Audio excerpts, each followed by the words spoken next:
بسم اللہ الرحمن الرحیم۔ السلام علیکم ورحمۃ اللہ وبرکاتہ۔ تیری قدرتوں کا شمار کیا، تیری وسعتوں کا حساب کیا، تو محیط عالم رنگ و بو، تیری شان جل جلالہ۔ اور ایمان والے تو اللہ کی محبت میں بہت سخت پختہ ہوتے ہیں۔ آج ہم بات کر رہے ہیں حضرت رابعہ بصری رحمۃ اللہ علیہ حب الہی میں غرق اور خواب میں حضور نبی صلی اللہ علیہ وسلم کی زیارت کا واقعہ۔ ایک مرتبہ آپ رحمۃ اللہ علیہ نے خواب میں یہ دیکھا کہ حضور نبی کریم صلی اللہ علیہ وسلم آپ رحمۃ اللہ علیہ سے فرما رہے ہیں کہ کیا تو مجھے محبوب رکھتی ہے؟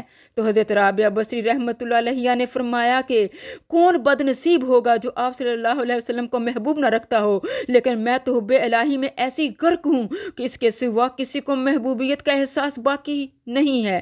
آپ رحمۃ اللہ علیہ کی محبت میں اس قدر غرق رہتی تھی کہ آپ کو دنیا کی کسی بھی چیز کا نہ کوئی احساس محبت ہوتا تھا اور نہ ہی کوئی خیال، حتیٰ کہ خواب کی حالت میں سرکار دو عالم صلی اللہ علیہ وسلم نے بھی جب آپ رحمۃ اللہ علیہ سے اللہ تعالیٰ کی محبت میں مستغرق ہونے کا ہی عذر پیش کیا۔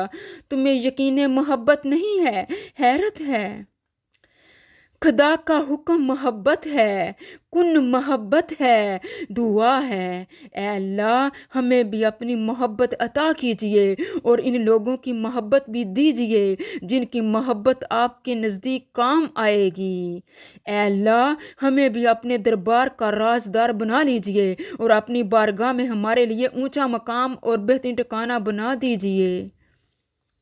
ایک مدت کے بعد ہم نے جانا اے خدا عشق تیری ذات ہے، باقی سب افسانے، باقی سب افسانے۔ والسلام۔